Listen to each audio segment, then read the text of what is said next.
Paul Roberts at the conclusion of the KLOTHO conference here at UCI's Beall Applied Innovation Centers. We've said 100 times and we'll say once more, KLOTHO, what an amazing protein and its cutting edge possibilities here to cure cancer, to fight Parkinson's and aging and grow hair and doing a million other things. Pretty wild. This is hard to believe. This was the first KLOTHO conference ever put together, and here's the man that put it together, Howard Leonhardt from Lionheart Health. Welcome. Well, first of all, I'm one of the people, of the many people that work. Well, it was your inspiration. Yeah, right. It was a team that put it together, but you really have said for a while, as you've said to me, this is something that should be discussed and debated and dissected over and over again. This is life-changing. You know, it's very few things have over 4,300 scientific and clinical papers published and are this unknown. Yeah, exactly. Well overdue. Right. And, you know, what an honor to all of us to have the original discoverer of KLOTHO, Professor Kuro here. He was here. To have Carmela Abraham, Dr. Dina Beall. These are recognized pioneers in our These could be future Nobel Prize winners for what they're doing here. We mentioned in the conference that we may have had up to 3 Nobel Prize winners in this inaugural conference, and what an honor to us and to the other organizers who invited most of these esteemed speakers. Go see some of our other interviews with Howard. He works here at the same building we do, UCI Beall Applied Innovation Center. He's in the lab. I have our studio here. And he keeps telling me, KLOTHO, KLOTHO, KLOTHO. And I'm like, what is KLOTHO? What is KLOTHO? Well, yeah, we reinforced some of what we knew already, and we learned new information at this conference. But basically, if you're low in circulating KLOTHO, and KLOTHO is produced in your muscle, your kidneys, and somewhere in the brain. It's like a protein or something. It's a protein. Right. And if you're low, the body of this work and the body of this conference establishes that you're aging more rapidly than you should, which nobody really wants. And the hard part of that is... And all the things that go with it, the deterioration of the brain, deterioration of the body, deterioration of the skin, deterioration of just about every organ in your body here. So all the aging-related elements, which are well known to most of us who have seen loved ones age, it will hit you earlier in your life. And if this is the early stage, as the first conference, to start sharing the data that shows one bit of data that is well established. If you're low, that's really bad, right, and you're aging more rapidly than you should. Now we're trying to prove that if you elevate KLOTHO, and there was a number of papers presented at this conference that give us more encouragement.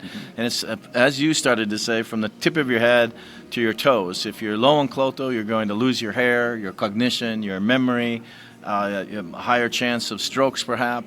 Going down, your face is going to wrinkle more.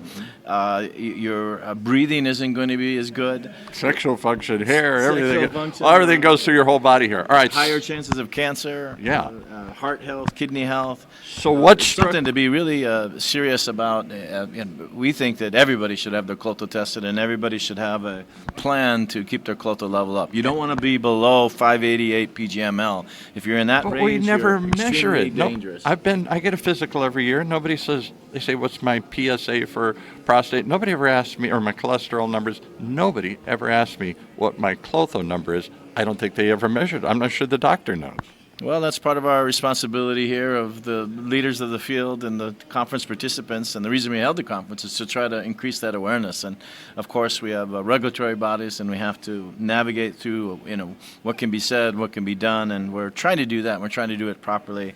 Almost all the studies are institutional review board approved. Almost all of them have data safety monitoring boards. Almost all of them required patient consent. Oh, yeah, this isn't anecdotal evidence. This is real research. It was hard for me to follow as they're showing charts of all the clinical trials and what happened and what didn't happen as they break all this stuff down. But the takeaway for me was KLOTHO could be kind of a magic switch that underlies all of this aging process. Is that too much to say? Well, we're the first to admit there's not one silver bullet that conquers aging, but we think it's a very important contributor.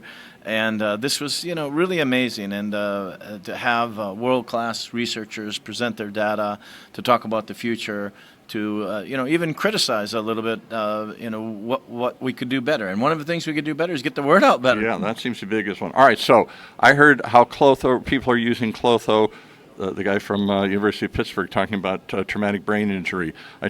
People were talking about gene therapy. They were talking about might kill cancer, how antioxidant, anti-inflammatory, and all the other fields, brain health, gut health, everything.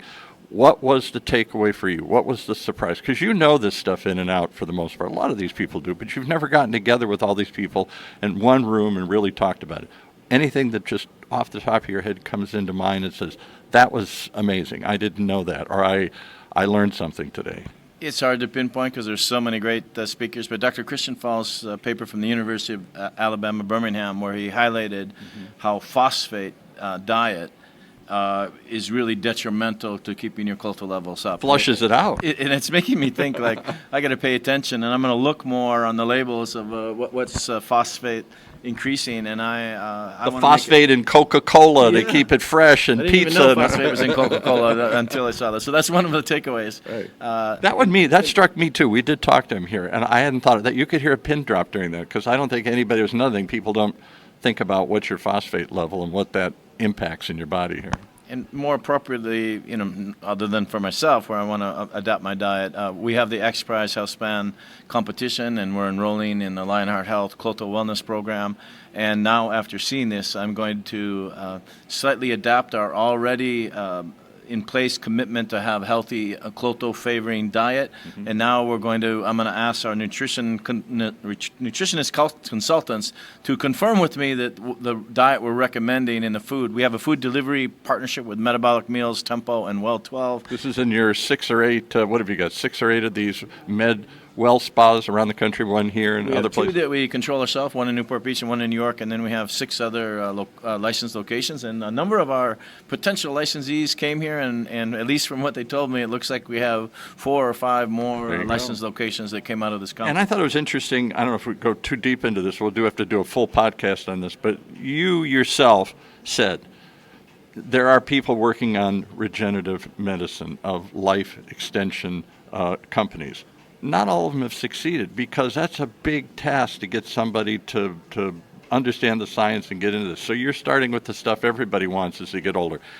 Hair, joints, sexual function, certain things. Talk about that, what you do at your med spas here. Well, and that's sort of an introduction then to the whole topic of KLOTHO and what it can do even bigger, right?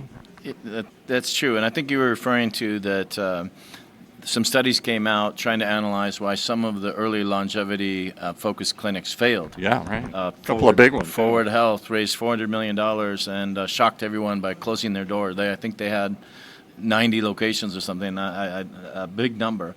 I didn't talk about it in the conference, but the short version of that, when we analyze it, too much emphasis on diagnosis and telling you that you're getting old, but not anything to fix it. And so people count on after going to that clinic, like, hey, okay, you did a blood test and you're telling me I'm getting old, but you didn't offer me anything to fight against it or to make it better. So we think that you have to have a therapeutic intervention, you have to do something, and you have to prove that what you're doing actually is good. And I hate to say it, if you go to somebody and say, I'm going to prevent Alzheimer's. Okay, great, maybe. But I'm thinking I'm not going to get that. But I'm getting hair loss. I'm getting skin problems. I'm getting all these other aging signs. Can't you help me with the obvious things, what would seem to be the easy things? And that seems to be what you're starting with. That is part of our strategy, is that to get people in the door and to make it a business. We have investors, and we say in our clinic, skin brings people in. And, it does. It does. And then it has multiple ramifications to it. One is that the people that come in are the ones that take time and money to try to improve themselves, and that likely could be somebody that we could enroll in our longevity wellness program. And you're sitting there for this treatment. Maybe we can start a discussion of how this can really extend your life here. That is so true, and they say that the number one hindrance of people entering a longevity health span program is trust. Right. It sounds too good to be true. They don't know you. Fountain of youth. It can't all work. Yeah, right. And the other thing is, it can't be properly communicated in a little 2-minute snip, or not even 2 minute, 2-second snip.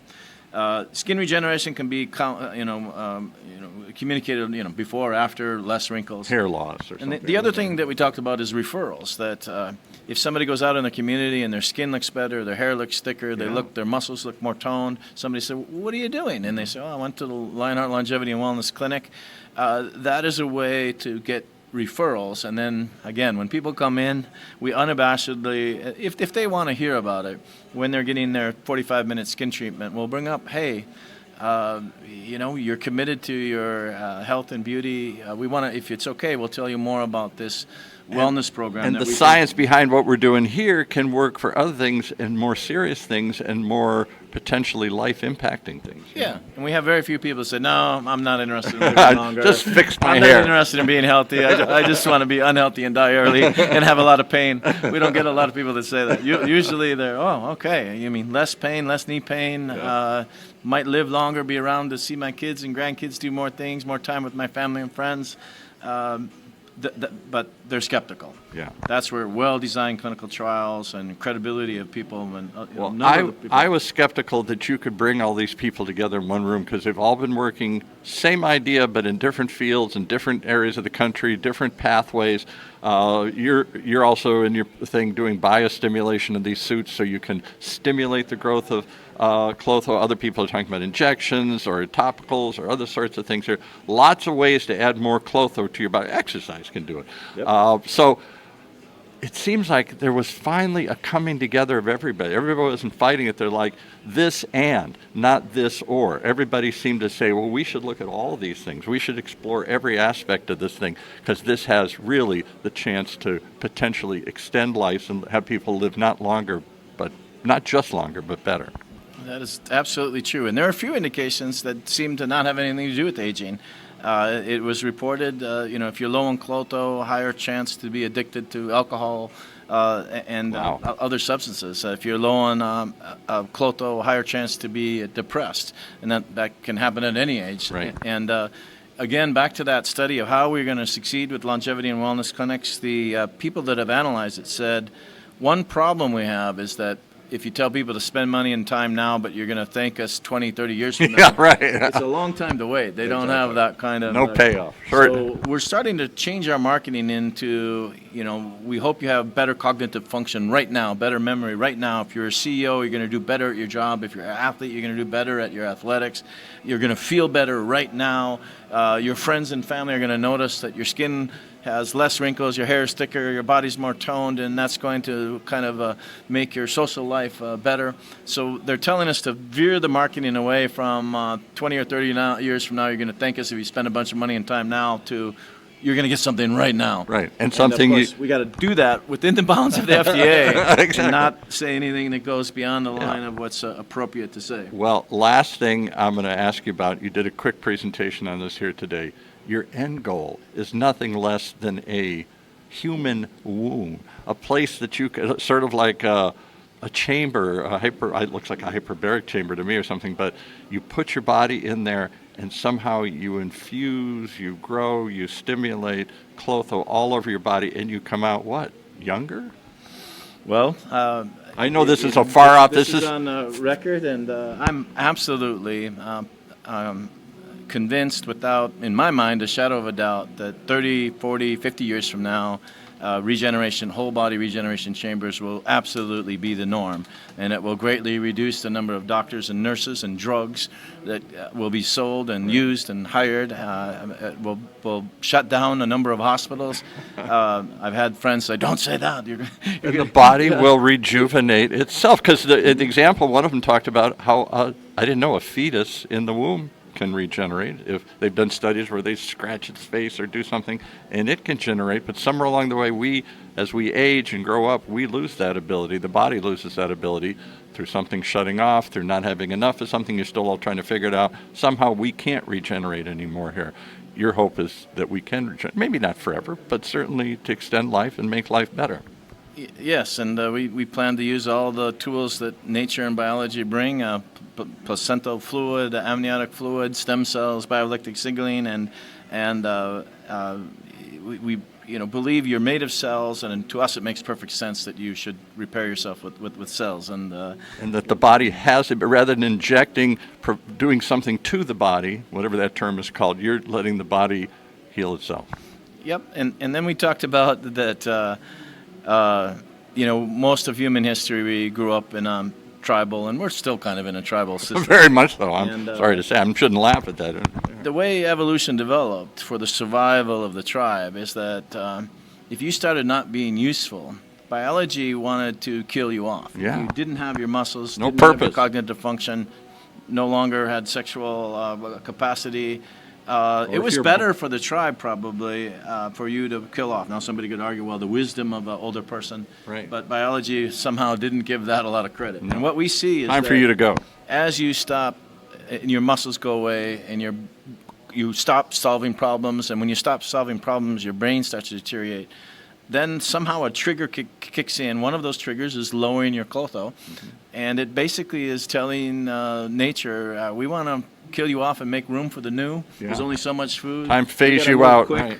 And expiration date has arrived, and yeah. So the more positive side of that is, and that's what we're trying to communicate, is if you want to live longer and healthier, fool Mother Nature, and you're still useful for the tribe. And that means use your muscles, get up, move around, use your brain, solve problems. Right. I've known a number of people that retired, stopped solving problems, stopped moving around. Stop having a purpose. Their knees were getting sore, so they stopped taking stairs, they stopped walking, and they quickly deteriorated, and we lost them. Seen a million times like that. It used to be the retirement story. Now you're rewiring. Is this all part of that biohacking thing I hear everybody talking about? Joe Rogan, everybody's always talking about biohacking. My body's a giant computer, and I just got to hack into the system and trick it into doing better.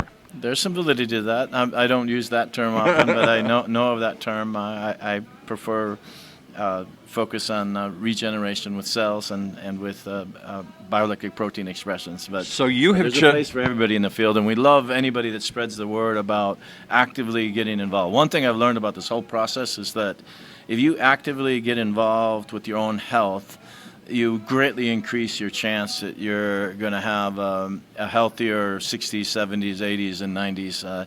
If you don't do that, it'll decline. You're likely heading to decline and pain, and we've seen that. I don't want to go there. I saw that with my parents. I don't want to see that with me. So I welcome the work you're doing. I'm excited to hear what's going on. I was blown away. As much as I struggled to understand some of the scientific papers presented and the data, I got the takeaway that this isn't science fiction anymore. This is the future is here today and coming quickly. Well said. I would agree. We have more work to do.